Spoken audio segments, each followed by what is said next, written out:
তো পরিবেশ মানুষকে অনেক কিছু বুঝায় দেয়, এরকম শিক্ষা দীক্ষাও মানুষকে অনেক কিছু বুঝায় দেয়। আমাদের দেশের মানুষগুলা যখন এই দেশে থাকে তো রাস্তা দিয়ে এমন হাঁটে মনে হয় যে পার্কে হাঁটতেছে, বুঝেন? কিন্তু ভালো মতে কোনো উত্তর দক্ষিণ নেই, ঠিক না? হরেন বাজাইলেও সরে না। কিন্তু এই মানুষটাই যখন ইংল্যান্ড যায় তো রাস্তায় হাঁটতে যায় সারাক্ষণ 20 বার দেখতে থাকে যে কোনখানে হাঁটার সাইন কোন দিকে আছে, রাস্তা পার কোন দিক দিয়ে হইতে হবে, সমস্ত চোখ কান খোলা রেখা রাস্তায় হাঁটে। কেননা ও জানে একটু 19 থেকে 20 করলেই ফাইন। কি? হ্যাঁ, ওই মানুষটি যখন বাংলাদেশে আসে তখন আর ওর খেয়ালই থাকে না যে রাস্তায় কেমনে হাঁটতে হয়, গাড়ি কেমনে চালাইতে হয়। কিন্তু এই মানুষটি যখন ইংল্যান্ড যায় বিলকুল সোজা হয়ে যায়। আমরা মাঝে মাঝে গেলে হাসতে থাকি একা একা, কাউকে বলতেও পারি না যে হাসো কেন। কেননা যখন দেখি যে বিলকুল সোজা হয়ে হাঁটতেছে, একটু বেঁকাও হয় না। কিন্তু এই মানুষটাই বাংলাদেশে আসলে বেঁকা হয়ে হাঁটে, যেমন খুশি তেমন রাস্তা দিয়ে হাঁটে।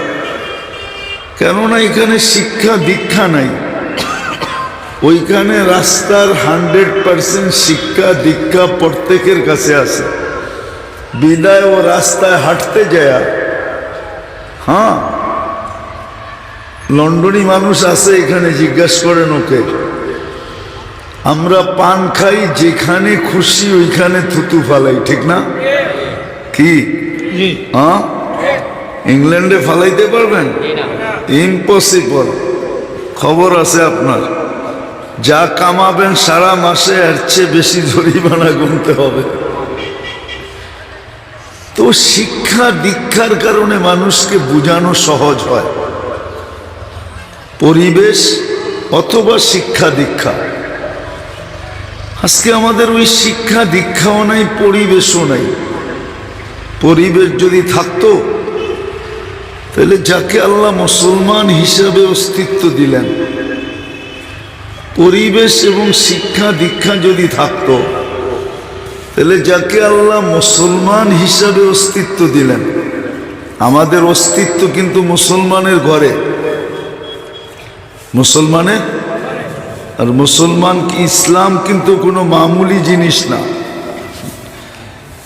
যদি ইসলাম সাধারণ জিনিস হইতো তাহলে আল্লাহ এই ঘোষণা কোরআনে কোনোদিন দিতেন না, ওয়ালা তামুতুন্না ইল্লা ওয়া আনতুম মুসলিমুন।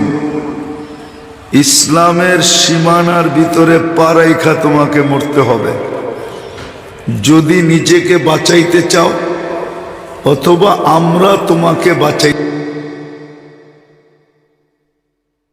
বাঁচাইতে চাও, অথবা আল্লাহ নিজে বলতেছেন আমরা যদি তোমাকে বাঁচাইতে চাই। এটার জন্য শর্ত হলো ইসলামের সীমা রেখার ভিতরে পা দিয়া তোমাকে মরতে হবে।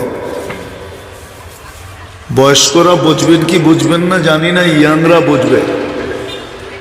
রান আউটের থেকে বাঁচার জন্য ক্রিকেট খেলা যারা দেখে, রান আউটের থেকে বাঁচার জন্য সিস্টেম হলো দৌড়ায় যদি দাগের ভিতরে না ঢুকতে পারে, কমসে কম দূরের থেকে যদি শুয়েও ব্যাটের আগা দাগের ভিতরে ঢুকায়া দিতে পারে, তাইলেও রান আউটের থেকে বেঁচে যাবে। আল্লাহ ঠিক দৌড়াইতে কমসে কম ইসলামের সীমানার ভিতরে পাটা ঢুকায়া দিয়া মরা যাও, তুমিও বেঁচে যাবে, আমরাও তোমাকে বাঁচাইতে পারবো। যদি ইসলামের গুরুত্ব না থাকতো তাহলে আল্লাহ এইভাবে কাউকে বুঝাইতেন না। বোঝা গেল ইসলাম বিরাট বড় একটা জিনিস, যেটা ইহজগতে না পরজগতে মানুষকে বাঁচানোর একমাত্র হাতিয়ার হবে। একমাত্র জিনিস হবে যেটার পরিচয়ে সে বাঁচবে। এই জন্য হাদিসে কিতাবে আছে, কোরআনে আছে, তফসিরে সুস্পষ্ট আছে। আমাদের সমাজের কিছু মানুষ আছে, ওরা রূপরেখায় মুসলমান না, ওদের কথা বার্তা, রূপরেখা, চলা ফিরা, কোনো জিনিস এই কথা বলে না যে সে মুসলমান। আমাদের সমাজে আছে, নাই? কিন্তু কাগজে ওরা মুসলমান। কাগজে বোঝেন? সরকারিভাবে যেই জায়গায় ধর্ম লিখতে হয়, ধর্ম কি, ওই জায়গায় ওরা কাগজে ইসলাম লেখা আসে। এই জন্য বাংলাদেশের যত নাস্তিক আছে, যাদেরকে আমরা নাস্তিক বলি, যা দেখেন ওদের আইডি কার্ডে ধর্ম যেখানে লিখতে হয়েছে ওইখানে ও ইসলাম লেখা আছে, ইসলাম। আমার তাহকিক করা আছে, আপনারা তাহকিক করে দেখতে পারেন। শাহরিয়ার কবিরেরও যদি আপনি আইডি কার্ড দেখেন, ও ধর্মের জায়গায় ইসলাম লেখছে। ওর জমিনের দলিলও ধর্মের জায়গায় ইসলাম লেখা আছে। ওর যতগুলা সার্টিফিকেট আছে শিক্ষার, সবগুলার ধর্মের জায়গায় ইসলাম লেখা আছে। কিন্তু শাহরিয়ার কবির তো ইসলাম বিদ্বেষী বাংলাদেশের সবচেয়ে বড়, ঠিক না? এরা হলো কাগজে মুসলমান। কি কাগজে মুসলমান? কিন্তু এখন অনলাইনের যুগ, সারা দুনিয়া জানে ও মুসলমান, কেননা অনলাইনের যুগ না, সার্চ দিলেই চলে আসবে। তো দুযোগে যখন কাফেররা এদেরকে জিজ্ঞাসা করবে, কিরে তুই তো সব জায়গায় ইসলাম লিখতি, এই যে আমাদের অনলাইনে দেখা যাইতেছে, তুই তো আমাদের সাথে, তো ইসলাম লেখা তোকে কি কাজে দিল? তখন আল্লাহর রহমত জোশে উঠবে, হয়তো একদিন উঠবে, ওকেও দুযোগ থেকে বাহির করা হবে। তখন কাফেররা বলবে, ইয়াউমা ইয়াওয়াদ্দুল্লাযীনা কাফারু লাউ কানু মুসলিমিন। ওই দিন কাফেররা চিৎকার দিয়া বলবে, আফসোস, আমরা যদি এরকম কাগজে মুসলমান হইতাম তাইলে আমাদের জন্য তো সুযোগ হইতো যে আমরাও আজকে দুযোগ থেকে বাহির হইতে পারতাম। তাহলে ইসলাম কত গুরুত্বের জিনিস, কত দামি জিনিস। ওই মুসলমানের ঘরে আমাদের অস্তিত্ব, মনে হয় বুঝাইতে পারি না। ওই মুসলমানের ঘরে আমাদের, কার নির্বাচনের মাধ্যমে? স্বয়ং আল্লাহ নির্বাচিত করছেন। কে? আল্লাহ। আর কোরআন বলে আল্লাহ মঙ্গল চায়া নির্বাচিত করছেন। মান ইউরিদিল্লাহু আন ইয়াহদিয়াহু ইয়াশরাহ সাদরাহু লিল ইসলাম। আল্লাহ মঙ্গল চাইছেন বিদায়, আল্লাহর পক্ষ থেকে নির্বাচিত বিদায়। নমিনেশন কাকে দেওয়া হয়? দল যাকে পছন্দ করে, ঠিক না? টিকিট কাকে দেয়? দল যাকে পছন্দ করে। আল্লাহ আমাদেরকে পছন্দ করছেন বিদায় মুসলমানের ঘরে আমাদের অস্তিত্ব। আল্লাহর পছন্দে, আল্লাহর ইচ্ছায়, আল্লাহর ভালোবাসায়। কিন্তু আফসোস তো এখানে আল্লাহর যতটুকু পরিচয় আমাদের সামনে থাকা দরকার ছিল, অতটুকু পরিচয় আমাদের সামনে নাই। যদি আল্লাহর যতটুকু পরিচয় থাকা দরকার ছিল, অতটুকু পরিচয় যদি আমাদের সামনে থাকতো, তাহলে আমাদের প্রত্যেক শিক্ষিত মুসলমান ডেলি একবার হইল, সপ্তাহে একবার হইল, মাসে একবার হইল আল্লাহ 99 নামের অর্থ দেখত। কেননা যতবার দেখতো ততবার পরিচয়টা উন্মোচিত হইত, খুলে আসতো, বুঝে আসতো যে আমার আল্লাহ কে। কিন্তু আমি যদি জিজ্ঞাসা করি এই মজলিসে একজনও পাওয়া যাবে কিনা আমার সন্দেহ। যে 99 নামের অর্থ আজ পর্যন্ত কেউ দেখছে, অথচ গ্যারান্টি ছিল মান আহসাহা দাখালাল জান্নাহ, যে 99 নাম মুখস্থ করবে জান্নাত তার জন্য অবধারিত, সে জান্নাতি। কিন্তু আমরা তো অর্থ দেখি নাই। বলতে পারবেন কেউ আপনারা এই মজমার ভিতর থেকে হাত উঠায়, যুবক হোক, বৃদ্ধ হোক, কম বয়সের হোক, বয়স্ক হোক, যে আমি 99 নামের অর্থ কোনোদিন দেখছি? দেখেন তো নাই। রাগ হবেন না, দেখলে হয়তো আল্লাহর পরিচয় উন্মোচিত হতো। আজকে আল্লাহর পরিচয় আমাদের সামনে নাই। বিদায় মুসলমান ইসলাম নিয়ে গৌরব করে না, কেননা ও তো জানে না। গৌরব যদি করত তাহলে যুবকরা কেন অন্যদের স্টাইলে চুল কাটত? জিজ্ঞাসা করেন, যুবকদের চুলের স্টাইল এটা কি আমাদের স্টাইল? হ্যাঁ, আমাদের স্টাইলের চুল কাটা তো 50 টাকা লাগে। আর এক যুবককে জিজ্ঞাসা করেন আপনি, এই জকিগঞ্জের এক যুবককে জিজ্ঞাসা করেন 200-300 কমে চুল কাটা হয় কিনা? 500-1000 টাকা পর্যন্ত চুল কাটতে লাগে। জিজ্ঞাসা করেন। ও তো ডিজাইন বাহির করে নেটের থেকে, সারা রাত্র নেটের ভিতরে ডিজাইন দেখতে থাকে। যখন মাথা আউলেয়া যায় তখন একটা ডিজাইন চয়েস হয়, ওটাকে স্ক্রিনশট দেয়, তারপরে সেলুনে নেওয়া যায়। সেলুনওয়ালাকে মোবাইল থেকে দেখায়, আর সেলুনওয়ালা দাম হাঁকায়, 400 লাগবে, 500 লাগবে, 1000 লাগবে। কিন্তু ওর কথা হলো ডিজাইন হওয়া চাই। টাকার প্রশ্ন না, এই ডিজাইনের চুল কাটা হওয়া চাই। যুবক তো যুবক, এখন বাচ্চারা পর্যন্ত মা বাবার কাছে আড়ি করে, জিদ করে যে আমার চুলও বড় ভাইদের স্টাইলে কেটে দিতে হবে। বাচ্চা পর্যন্ত চুল কাটে এখন নেটে দেখা। বোঝা গেল ইসলামের মহত্ব আপনার কাছে নাই। এই জন্যই তো হাদিসে আছে নুসিয়াত মিনহা হাইবাতাল ইসলাম। একদিন আসবে তোমরা আল্লাহর পরিচয় জানবে না,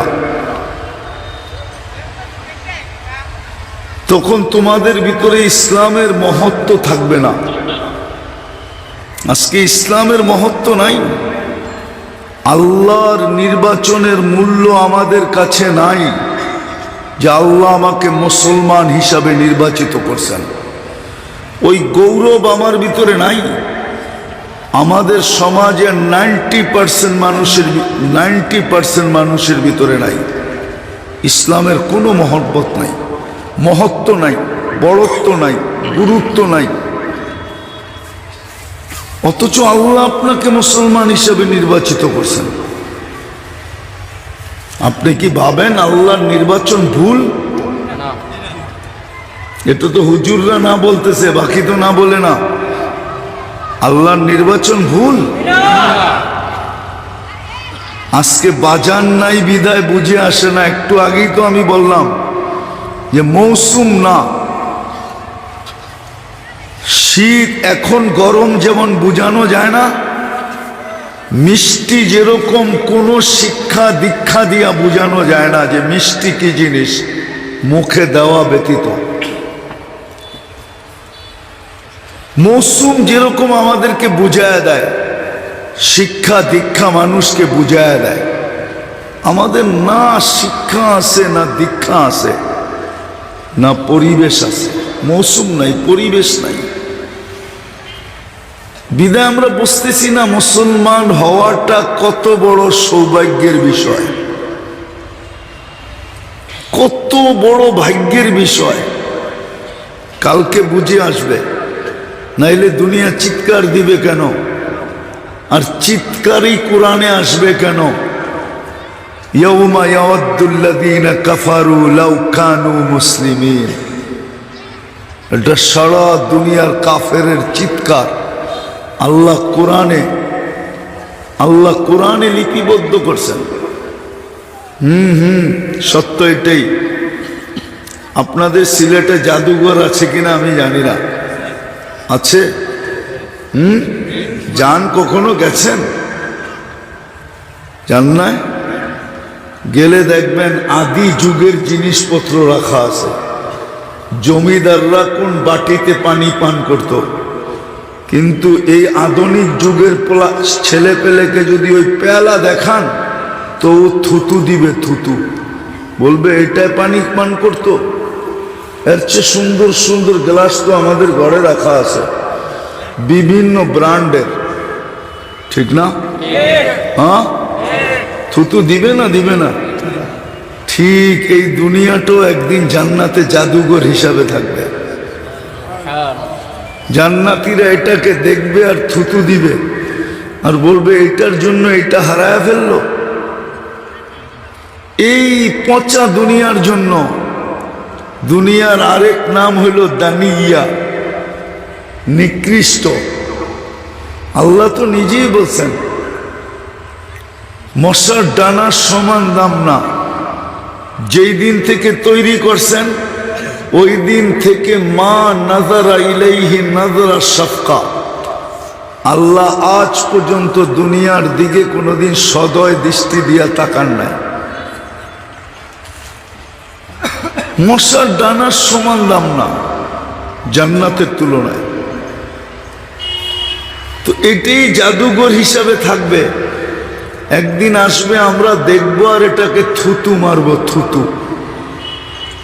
আর দোজগীদেরকে বলবে যে এটার জন্য এটা হারায় ফেললা। তোমাকে তো আল্লাহ জান্নাত দিতে চেয়েছিল, তুমি দুনিয়া নিয়া জান্নাত হারায় ফেললা। তো যেটা বুঝাইতেছিলাম আমি, একটু ঘুরায়া বুঝাইতে চাইতেছিলাম যে যাকে আল্লাহ দুনিয়ার জন্য ইসলাম এর ঘরে নির্বাচিত করলেন মুসলমান হিসাবে, আফসোস ওর কাছে আজকে ইসলামের গুরুত্ব নাই, ওর কাছে আজকে ইসলামের মহত্ব নাই, ওর কাছে আজকে ইসলামের ভালোবাসা নাই, প্রেম নাই, প্রীতি নাই। যদি থাকতো তাহলে আমাদের সমাজের মানুষগুলা, যুবক বলেন, যুবতী বলেন, শিক্ষিত বলেন, অশিক্ষিত বলেন, গ্রাম্য বলেন, শহরের বলেন, ধনী বলেন, গরিব বলেন, সর্বশ্রেণীর মানুষ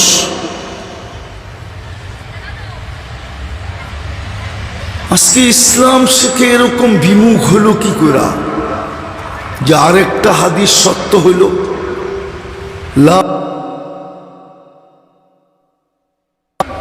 আল্লাহর রসুল আর বলতেছিলেন একদিন আসবে সায়াতি আলা উম্মতি জামান, আমার উম্মতের উপর একটা দিন আসবে, লা ইয়াবকা মিনাল ইসলামি ইল্লা ইসমু, শুধু ইসলামের নাম থাকবে, কোনো ছাপ থাকবে না। আজকে ইসলামের কোনো ছাপ নাই আমাদের কাছে। রাগ হয়ে যাবে? বলবো এই উম্মতকে তো দাড়ি দিছিলেন জান্নাতে যাওয়ার জন্য, ও শেভ করে কি করা? বলো, দাড়ি তো দিছিলেন জান্নাতে যাওয়ার জন্য, নাহলে আল্লাহ কেন ঘোষণা দিবে ইন্নাল্লাহা লা ইস্তাহি যি শাইবাতিন, আল্লাহ ওই দাড়ি পাকাওয়ালা ব্যক্তিকে দেখলে চাই একটা পাকক, চাই 100টা পাকক, একটাও যদি পেকা থাকে, লা ইস্তাহি যি শাইবাতিন শাইয়াবা ফিল ইসলাম, যে মুসলমান অবস্থায় দাড়ি পাকাইলো ওকে দেখলে আল্লাহ লজ্জা পান, শাস্তি দিতে চান না, না, না, না। ও দাড়ি ছাছে কি করে? আল্লাহর রসুল তো দাড়ি ছাছে নাই, ও হাউজে কাউসারে দাঁড়াবে কি করে? কেননা সর্বপ্রথম ডিসাইড হবে হাউজে কাউসারে। সূর্য এখন ধ্বনি দিতেছে, লান আউদ ফি হায়াতিকা আবাদা, হতে পারে কালকে সূর্য আর কোনোদিন তুমি উঠতে দেখবে না, হতে পারে কালকে সূর্য আর তুমি কোনোদিন উঠতে দেখবে না। আজকে সুযোগ আছে, এখন হাত তুলতে দেরি, মাপ পাইতে দেরি হবে না। তাইলে আল্লাহ এইভাবে বুঝাইতেন না, ইয়াবসুতু ইয়াদাহু নাহারান, আল্লাহ বলে সারাদিন আমি হাত পাইতে বসে থাকি, হাত্তা ইয়াতুবা মাসিআন নাহার, সারা দিনে কেউ না কেউ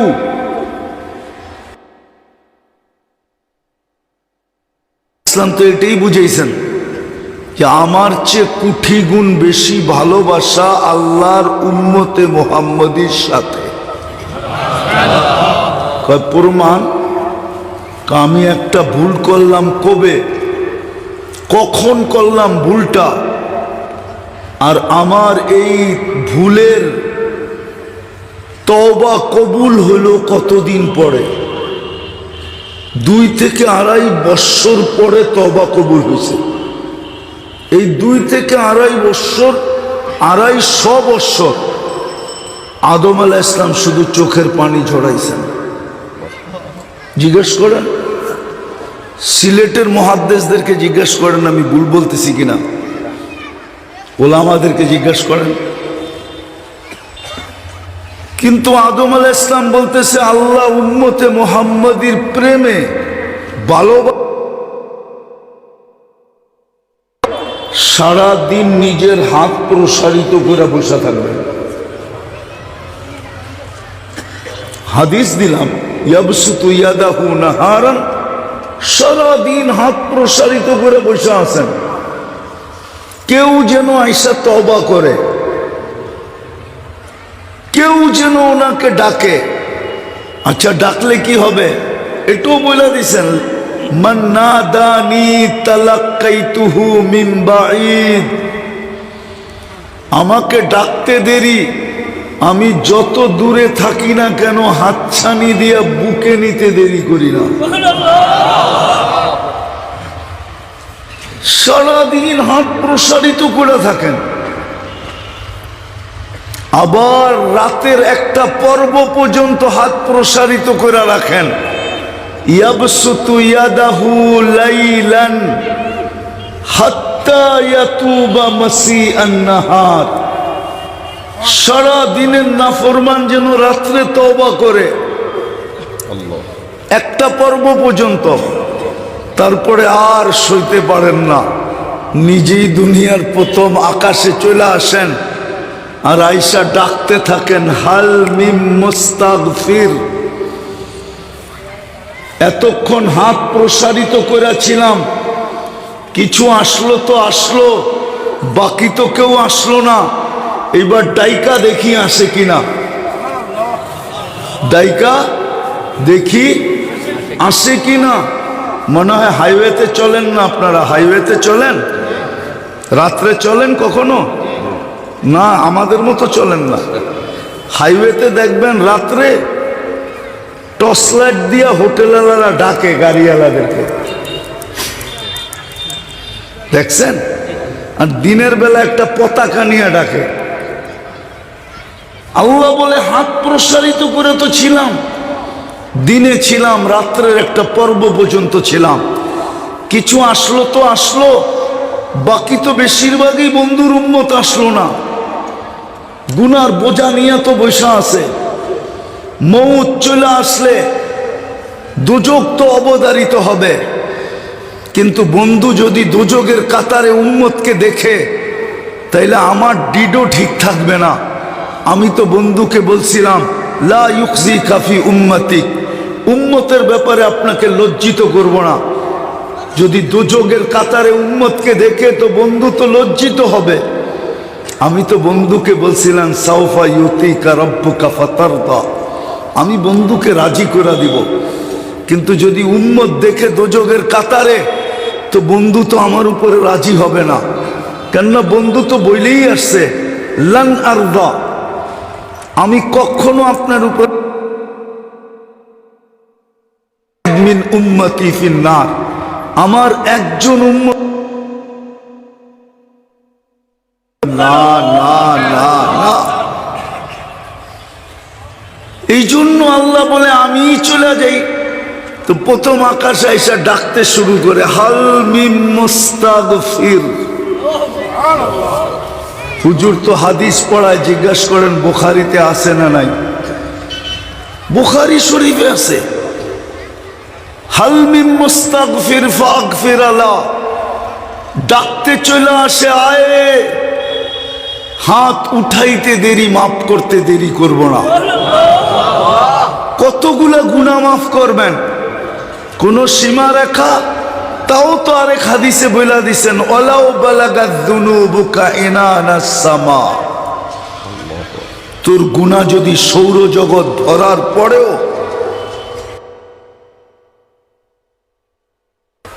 আকাশ ভেদ করে যদি উপরেও চলে যায়, তারপরও আমি মাফ করে দেব।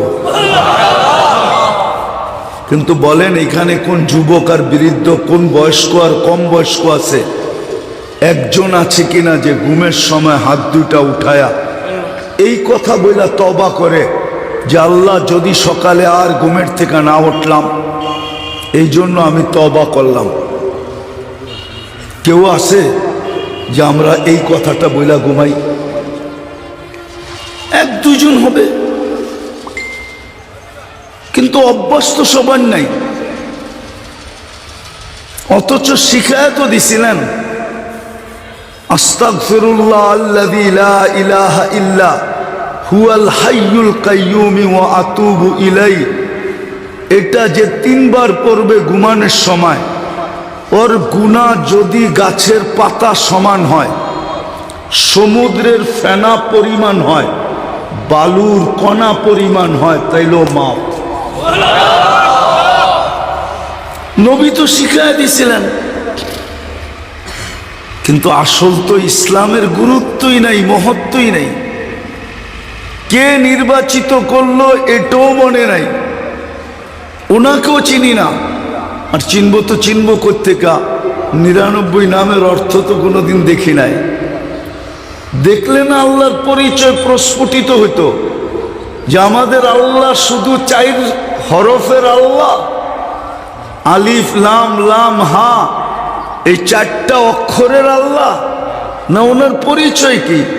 উনি তো 4 অক্ষরের আল্লাহ না, উনি তো ওই আল্লাহ যিনি রহমান, যিনি রহিম, যিনি মালিক, যিনি কুদ্দুস, যিনি সালাম, যিনি মুমিন, যিনি মুহাইমিন, যিনি আজিজ, যিনি জব্বার, যিনি মুতাকাব্বিরুল খালিকুল বারিউল মুসাব্বিরুল গফফারুল কহারুল ওয়াহাবুর রাজ্জাকুল ফাত্তাহুল আলিমুল কাবিদুল বাসিতুল খাফিদুর রাফিউল মুইজ্জুল মুদিল্লুস সামিউল বাসিরুল হাকামুল আদলুল লতীফুল খবীরুল হালিমুল আযীমুল গফুরুল শাকুরুল আলিয়ুল কবীরুল হাফিজুল মুকিতুল হাসিবুল জলিলুল করিমুর রকিবুল মুজিবুল ওয়াসি আল হাকিমুল ওয়াদুদুল মজিদুল বাঈসুল শহীদুল হকুল ওয়াকিলুল কবিয়ুল মতিনুল ওয়ালিয়ুল হামিদুল মুসি আল মুবদি আল মুঈদ আল মুহয়ি আল মুমীত আল হাইয়্যু আল কাইয়্যুম আল ওয়াজিদ আল মাজিদ আল ওয়াহিদ আল আহাদ আল সামাদ আল কাদির আল মুক্তাদির আল মুকদ্দম আল মুআখ্খার আল আউয়াল ওয়াল আখির আল যাহির ওয়াল বাতিন আল ওয়ালি আল মুতাওয়ালি আল বাররু তাওয়াব আল মুনতাকিম আল আফু আর রউফ মালিক আল মুলক যাল জালালি ওয়াল ইকরাম আল মুকসিত ওয়াল জামি ওয়াল গনি ওয়াল মুগনি আল মানি আল দার আল নাফি আল নূর আল হাদি আল বদি ওয়াল বাকি আল ওয়ারিস ওয়াল রশিদ আস সাবুর জাল্লে জালালু, যিনি 99 পদের মালিক, উনি হইলেন আল্লাহ। উনি নির্বাচিত করছেন আমাকে মুসলমান হিসাবে। আমার ভাগ্যটা কত বড়, আমার কপালটা কত বড়, উনি আমাকে নির্বাচিত করছেন। মানুষ যদি দুনিয়াতে নির্বাচিত হইয়া তরুণের পরে তরুণ, গেটের পরে গেট বানাইতে পারে, ফুলের মালার উপরে ফুলের মালা পড়তে পারে, খুশিতে আত্মহারা হইতে পারে, মিছিলের পরে মিছিল বাহির করতে পারে, সংবর্ধনা অনুষ্ঠান করতে পারে, আর বুক ফুলে যদি জমিনে চলতে পারে, তাহলে আপনাকে তো নির্বাচিত করছে আল্লাহ। নির্বাচিত করছে আল্লাহ। ওই আল্লাহ আপনাকে মুসলমান হিসেবে নির্বাচিত করছে। এত কথা তো আমার বলতে হইতেছে পরিবেশ না থাকার কারণে, শিক্ষা দীক্ষা না থাকার কারণে। যদি শিক্ষা দীক্ষা থাকতো আর যদি পরিবেশ থাকতো, তাহলে এত কথা বুঝানোর দরকার ছিল না। দ্বিতীয় আরেকটা দেখাইতেছি, এই মুসলমান হিসাবে তো নির্বাচিত করলেন বটে, কিন্তু ইসলামের ছাপ তো আমাদের ভিতরে নাই। উচিত তো ছিল যে ইসলামের ছাপই থাকবে, আর কোনো ছাপ থাকবে না। এটাই তো প্রতি রাকাতে আল্লাহ বুঝাইতে চাইতেছিলেন। সূরায়ে ফাতিহা পড়ি বটে, কিন্তু কোনোদিন অ্যানালাইসিস করি না। এটাই তো আল্লাহ বুঝাইতে চেয়েছিলেন যে তুই ডেলি 32 বার আমার সামনে চা, গায়রিল মাগদুবি আলাইহিম ওয়ালাদ-দাল্লিন, যে আল্লাহ দুই জাতির আদর্শের উপরে আপনি আমাদেরকে চালায়েন না। দুই জাতির আদর্শের উপরে আমাদেরকে চালায়েন না। গায়রিল মাগদুবি আলাইহিম ওয়ালাদ-দাল্লিন, অথচ আমাদের কাছে দুই জাতির আদর্শই প্রিয়। দুই জাতির আদর্শেই আমরা আদর্শবান। যদি ওই দুই জাতি আল্লাহর দুশ্মন, এদের সাথে আরো আছে, এরাও আল্লাহর দুশ্মন, কিন্তু আমরা ওদের আদর্শেই আদর্শবান, ওদের আদর্শেই আমরা চুমা দেই। যদি চুমা না দিতাম, তাহলে যুবক বলো এই চুল কাটা কার আদর্শ? 14 তারিখ কার আদর্শ? 31st নাইট কার আদর্শ? এই গ্রামের যুবকরা তো প্রস্তুতি নিতেছে এখন। আজকে 25 তারিখ, আর মাত্র 5 দিন আছে 31st নাইট উদযাপন করার। জিজ্ঞাসা করেন এদেরকে, তলে তলে এখনই প্রস্তুতি নিতেছে। বাজি কোত্থেকে কিনবে, টাকা কিভাবে আসবে, কে কোন জায়গায় ড্যাগ লাগাবে, কে কোন জায়গায় 12টা 1 মিনিটে চিৎকার দিয়া উঠবে, কে 12টা 1 মিনিটে কোন জায়গায় বাজি ফুটাবে। এদেরকে জিজ্ঞাসা করেন এদের প্ল্যান হইতেছে না? না হইতেছে না? হইতেছে প্ল্যান না হইতেছে না? আপোষে আলোচনা হইতেছে না হইতেছে না? মেসেজ দেওয়া হইতেছে না হইতেছে না? আপোষে একজন আর একজনকে চ্যাট করতেছে, টাকা কোত্থেকে আসবে, বাজি কোত্থেকে কিনবে। একটু ভাবেন না, দুনিয়াই শেষ। দুনিয়ায় যদি সবকিছু শেষ হয়ে যেত, তাহলে আমরা আদা জল খায়া লাগতাম কেন? উলামায়ে কেরাম আপনাদের পিছে পড়তো কেন? যেই সমাজে অটো চালাইলে মাসে 20,000 কামানো যায়, ওই সমাজে 6,000 টাকা ইমামতি কেন করতো? এই গ্রামে 8,000 টাকায় কেন ইমামতি করতো? বলেন, আমাকে যুক্তি দিয়ে বুঝান। অটো চালাইলে ইজ্জত চলে যায়? হালাল রুজিতে তো ইজ্জত যায় না। অটো চালাইতে কি কোনো আমেরিকার থেকে প্রশিক্ষণ প্রাপ্ত হইতে হয়? না ঢাকা ইউনিভার্সিটি থেকে মাস্টার্স পাস করতে হয়? কিছুই তো করতে হয় না। হুজুররা কেন চালায় না? কেন 6,000 টাকা নিয়ে পড়ে আছে? আমাকে যুক্তি দিয়া বুঝান। এরা কি পাগল?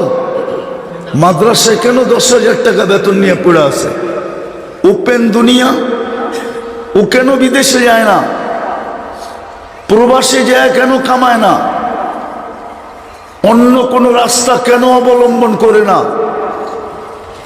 যে কোনো হালাল রাস্তায় অবলম্বন করা যায়, পয়সা কামানো যায়, কেন কামায় না?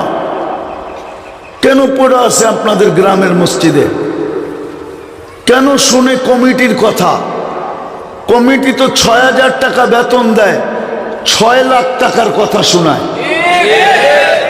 না? শোনায় না? হ্যাঁ, সেক্রেটারি না আসা পর্যন্ত জুমার দিন নামাজ পড়ানো যায় না। কমিটির বিরুদ্ধে একটু বললে চাকরি থাকে না, ঠিক না? কোন দলের উপরে আঙ্গুল উঠাইলে নেতাদের চাপে জেলখানায় পর্যন্ত যেতে হয়। কেন এটা সহ্য করে? বুঝান আমাকে। শুধু ইসলামের খাতিরে, ইসলামের জন্য কাদের দায়িত্ব, এই জন্য। নাইলে কোনো দরকার ছিল না আপনাদের পিছে আদা জল খায়া পড়ার, এরকম বুঝানোর কোনো দরকার ছিল না। কসম খোদার, আল্লাহর অঙ্গীকার আছে, যাকে অস্তিত্ব দিছেন তাকে মৌত পর্যন্ত পালার দায়িত্ব আল্লাহ নিজে নিছেন, নিজে। হুয়াল্লাযী খালাকাকুম সুম্মা রাযাকাকুম, বলছে অস্তিত্ব আমি দিছি তোমাকে, আমি পালবো। এটা মনে করেন না যে আপনার হাত, আপনার মাধ্যমে আমি লালিত পালিত হব না। ধনীরা মনে করে আমরা আসি বিদায় গরিব বেঁচে আছে। উল্টা থিওরি। আল্লাহ বলে আনতুম তুরজাকুনা বিগুরাবাইকুম, গরিব আছে বিদায় ধনী তোমাকে পালতেছি। মা বাবা মনে করে সন্তানকে আমরা লালন পালন করি। কোরআন বলে, কোরআন বলে লা তাকতুলু আওলাদাকুম খাশিয়াতা ইমলাক, খাশিয়াতা ইমলাক ইয়ারযুকুকুম ওয়া ইয়াহুম। কোরআন বলে সন্তানের কারণে তোমাদেরকে আমরা রিজিক দেই। সন্তান যদি না থাকতো তো তোমাদেরকে আমরা না খাওয়াইতে মেলা ফেলতাম। আমরা তো রিজিক দিতেছি সন্তানের দিকে দেখা। মা বাবা মনে করে সন্তান পালে, এক মা বাবা এইখানে নাই যেই কথা মনে করে যে আল্লাহ সন্তান দিছে বিদায় আমি লালিত পালিত। কোন ধনী মনে করে না যে গরিবের কারণে আমি লালিত পালিত। কোরআন বলে সন্তানের কারণে মা বাবা লালিত পালিত, গরিবের কারণে ধনী লালিত পালিত। গরিব যদি না থাকতো, ধনীর কাছে ধনী হইতো না, ও আবার ধনী হইতো কোত্থেকে বলেন? ফ্যাক্টরিতে যদি শ্রমিক না খাটতো তাহলে ও শিল্পপতি হইতো কোত্থেকে? মেশিন লাগাইলেই কি শিল্পপতি হয় নাকি? হ্যাঁ, মেশিন লাগাইলেই শিল্পপতি হয়? শ্রমিক যদি ওর ওইখানে না খাটতো তাইলে ও শিল্পপতি হইতো কোত্থেকে? ওর শিল্প যদি না চলতো আর প্যারাডো হইতো কোত্থেকে? ওর শিল্প যদি না চলতো ওর বাংলো হইতো কোত্থেকে? ওর শিল্প যদি না চলতো ও শিল্পপতি হইতো কোত্থেকে? কিন্তু কোন শিল্পপতি তো ভাবে না। সবাই তো স্লোগান দেয় আমরা আসি দেখা গরিবগুলা আছে। নেতা কোনোদিন ভাবে না যে সমর্থক আছে দেখা আমি নেতা। সমর্থক না থাকলে তুই কোন জায়গার নেতা? হ্যাঁ, কি নেতা কোনোদিন ভাবে না যে চামচ আছে দেখা আমি নেতা। চামচ বুঝেন? দেখবেন নেতা গো পিছে পিছে 1 dozen 2 dozen 3 dozen 4 dozen 5 dozen যুবকরা চলে আগে পিছে, ঠিক না? হ্যাঁ, কি সত্য তো? কিন্তু নেতা কোনোদিন ভাবে যে এগুলা আছে দেখে আমি নেতা? নেতা তো মনে করে আমার কারণে তোরা চামচ। আর চামচ গুলাও এমন বেউকুফ, ওরা মাঝে মাঝে নেতারে বুঝাইতেও চায় না যে আমরা কিন্তু গেলাম, দেখি আপনি কত বড় নেতা, দেখি আপনার তরকারি কে বাইরা দেয়, আমরা চামচ গেলাম। সত্য এটা। এই জন্য আমি যেটা বুঝানোর জন্য এত দূর নিয়ে গেছি আপনাদেরকে। আল্লাহ আমাদেরকে মুসলমানের ঘরে নির্বাচিত করা ভাগ্য খোলা দিয়েছেন। দ্বিতীয়, উম্মতে মুহাম্মদী বানায়া আরো বড় ভাগ্য খুলে দিয়েছেন। এত বড় কপাল আমাদের। যেমন বিজ্ঞানের কাছে ফিতা নাই, আকাশকে মাইপা বলবে কতটুকু লম্বা কতটুকু পাশ, কোন সৃষ্টির কাছে ফিতা নাই, আমাদের কপাল মাইপা বলবে কত বড়। একটা উদাহরণ দিব, যদি আমাদের কপাল বড় না হইতো তাহলে 2500 বৎসর কেন দানিয়াল আলাইহিস সালামের মতো নবী অপেক্ষা করতেন আমাদের হাতে ভালো মতে আমাদের হাতে দাফন আর কাফন পাওয়ার জন্য। উম্মতে মুহাম্মদীর হাতে কাফন আর কি দাফন পাওয়ার জন্য নবী অপেক্ষা করতেছে। কত বৎসর? 2500 বৎসর।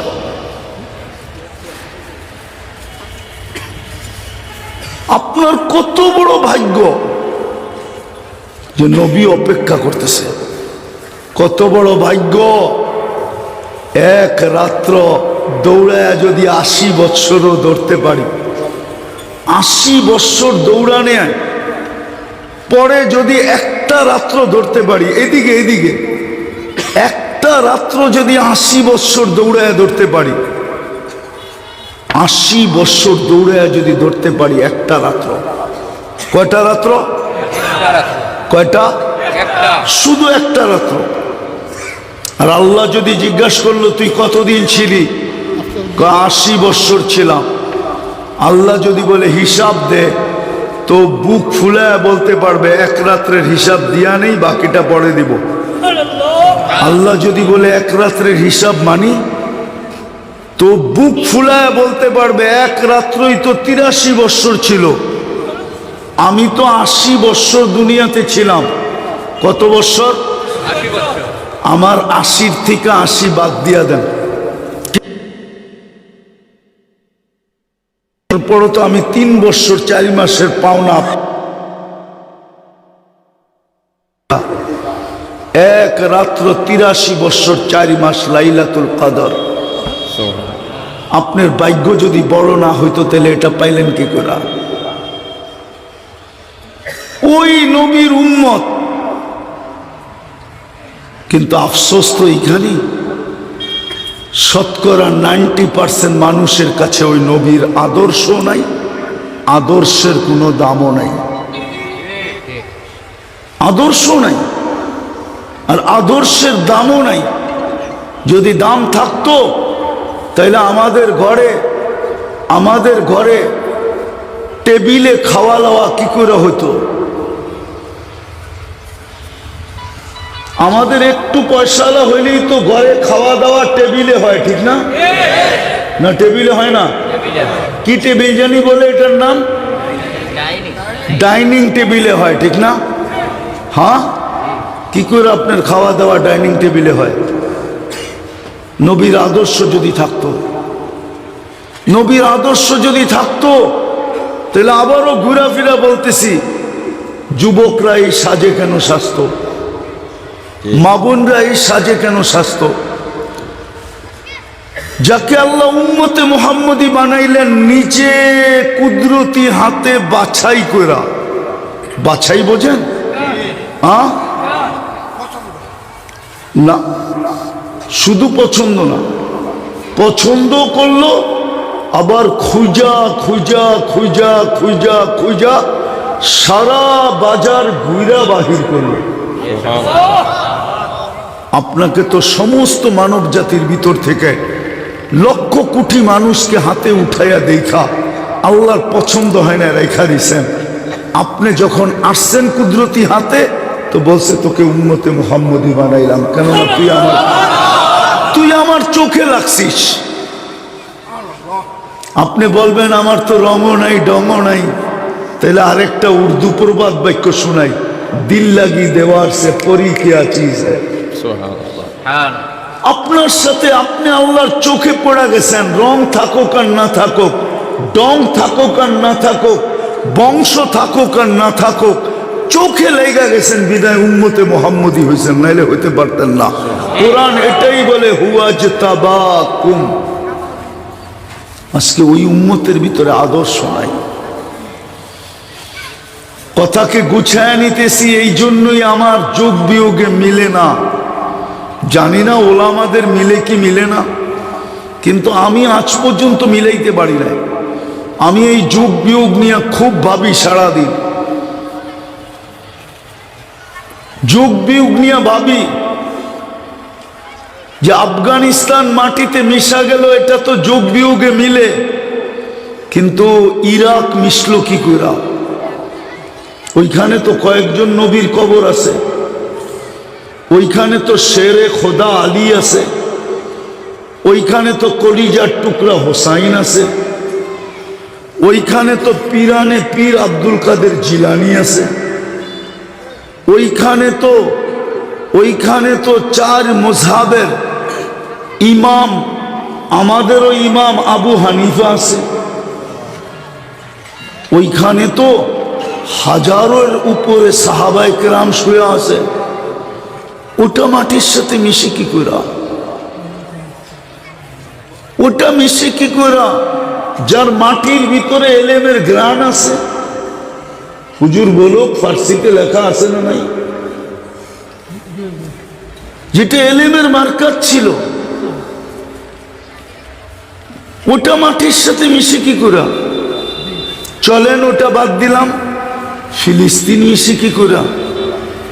ওইখানেও এত একদিকে খলিল শুয়ে আছে, আমি চোখে দেখা বলতেছি, চোখে দেখা, কিতাব পড়া না। আমি 14 বছর আগে ফিলিস্তিন দেখছি। হ্যাঁ হ্যাঁ, আমি অহংকার করলে কেউ বলতে পারে অহংকার করে বলি না। আমার মতো বাংলাদেশে অদ্বিতীয় নাই যে 103টা দেশ দেখছে, 7টা মহাদেশ দেখছে।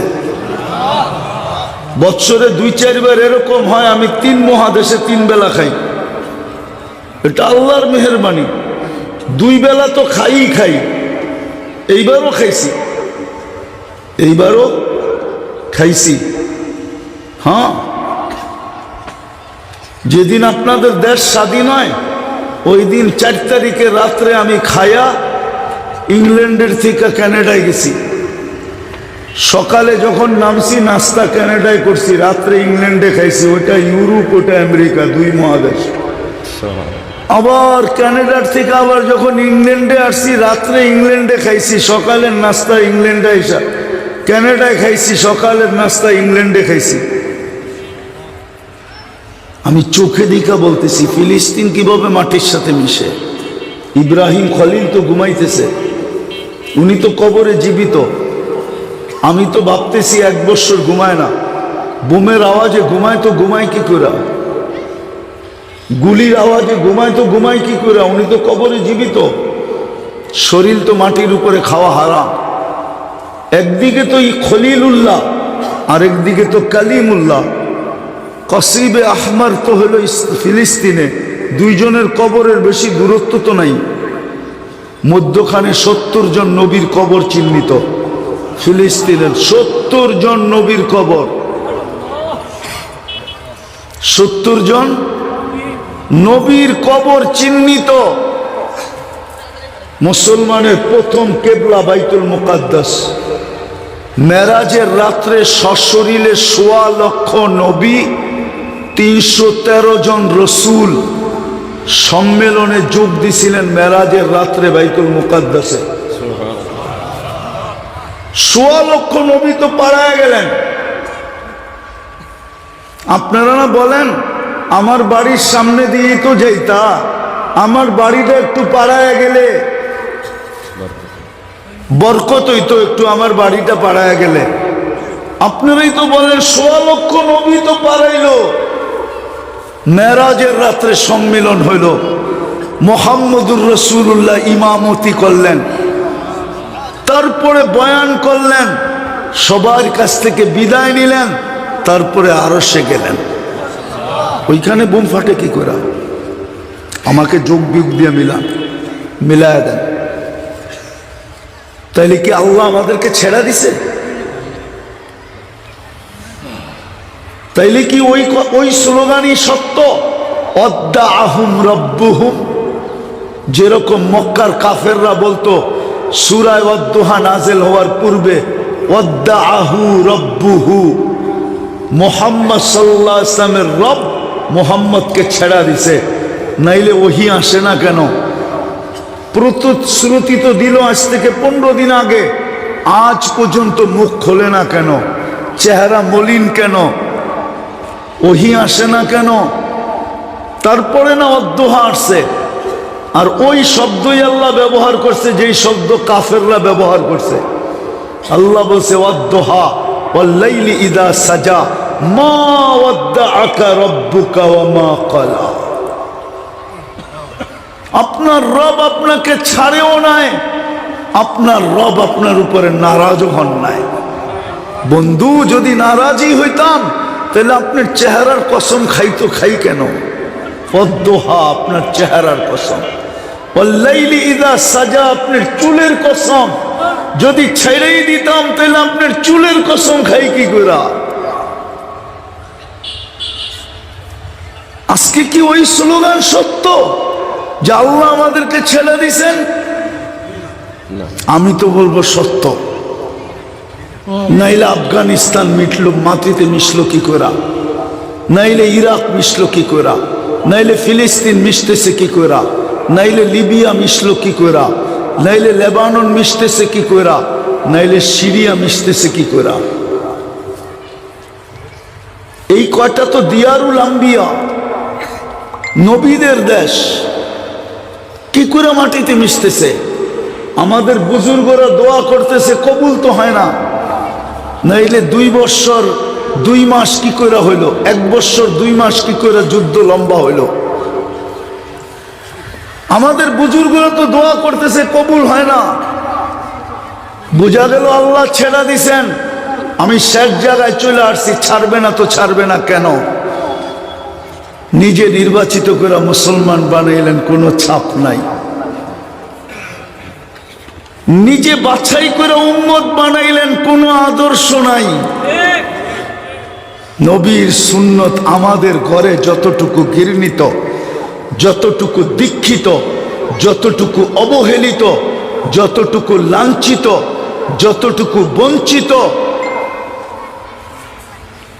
যতটুকু খাটো ছোট শব্দ নাই আমার কাছে, এতটুকু কোনো বিজাতির ঘরেও না। ঠিক। মুসলমানের ঘরে যতটুকু নবীর আদর্শ আজকে বুলুণ্ঠিত, অথচ একটু আগেই বলছিলাম আপনার জন্য চোখের পানি ওই পর্যন্ত থামবে না। ইয়া আইয়ুহাল মুদ্দাসসির থেকে পানি শুরু হয়েছে, ওই পর্যন্ত থামবে না যতক্ষণ পর্যন্ত প্রত্যেক উম্মত জান্নাতে না যাবে।